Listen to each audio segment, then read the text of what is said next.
Scott Robertson now finds himself at the center of growing unrest within the All Blacks environment, with reports suggesting that player dissatisfaction has reached a level that New Zealand Rugby can no longer ignore.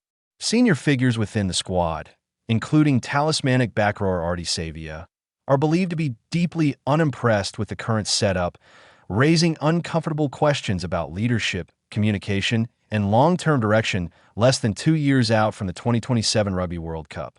Following the conclusion of another underwhelming international campaign, New Zealand Rugby conducted its customary end-of-season internal review. While such reviews are standard practice after every year, the findings from this one appear to have been unusually severe. According to reports, the feedback has placed not only the coaching staff, but also the wider NZR governance structure under intense scrutiny. The New Zealand Herald revealed last month that there were widespread internal frustrations within the All Black squad. However, subsequent reporting has painted an even more troubling picture, suggesting that discontent is not isolated or peripheral, but embedded among the team's senior leadership group. To the heart of the criticism are head coach Scott Robertson and his assistant Scott Hansen, who have reportedly been identified by players as central figures in their dissatisfaction. The Herald claims that the most critical feedback came from senior players, with frustrations building steadily throughout Robertson's tenure rather than emerging suddenly after a single poor season. This distinction is important.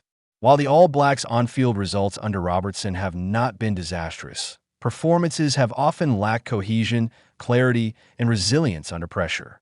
For a team long defined by its composure, self-policing culture, and ruthless efficiency, the sense that internal alignment has fractured is arguably more concerning than any win-loss ratio. New Zealand Rugby's anxiety does not stop with coaching relationships. Their biggest concern may be the future of Ardie Savea, one of the All Blacks' most influential players and a figure widely regarded as the emotional heartbeat of the team.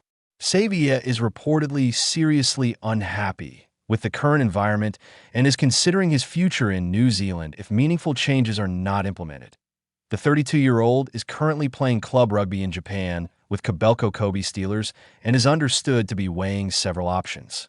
These include extending his stay in Japan beyond the 2026 season or potentially making a move to Europe should an opportunity arise that aligns with his personal priorities and career goals. Savea remains contracted to New Zealand Rugby until the end of 2027, but reports suggest that he could seek an early exit if dissatisfaction continues. Such a move would represent a seismic shift for the All Blacks, not only in terms of on-field impact, but also symbolically. Losing a senior leader at this stage of a World Cup cycle would send shockwaves through the sport. The New Zealand Herald floated Leinster as a possible destination, with Savea potentially following in the footsteps of Geordie Barrett and Rico Ione, who both joined the Irish province on short-term deals as part of their sabbatical arrangements.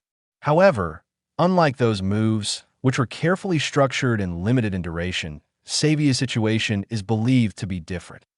Any European move would likely be longer-term unless there were significant changes within the All Blacks coaching group.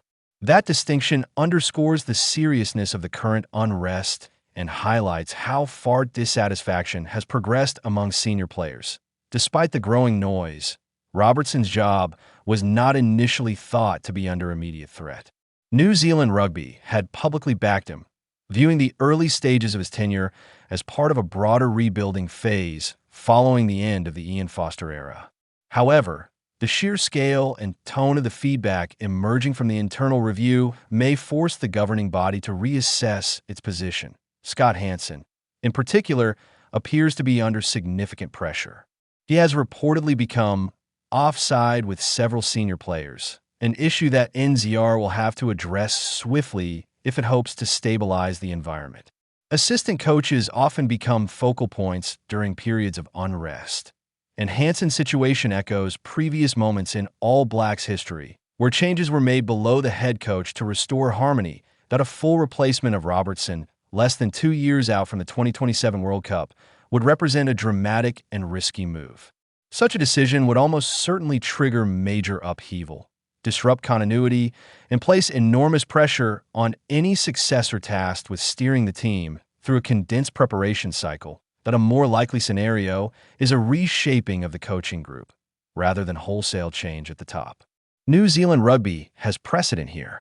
In 2022, during Ian Foster's tenure, assistants Brad Muir and John Plumtree were removed following a damaging run of results and mounting player dissatisfaction.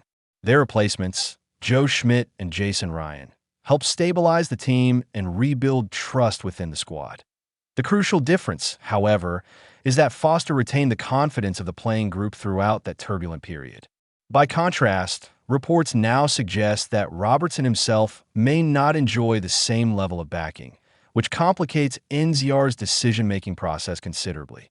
While Robertson's All Blacks have shown flashes of attacking ambition and physical dominance, consistency has been elusive.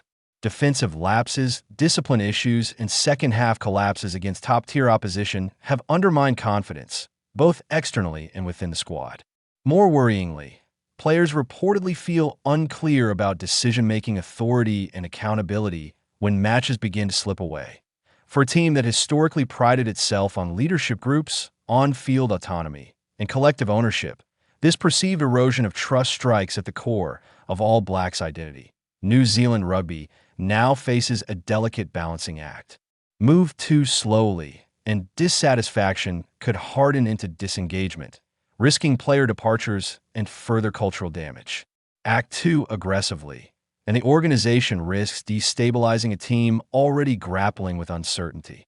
What is clear is that this is no longer simply a matter of tactical refinement or personnel tweaks.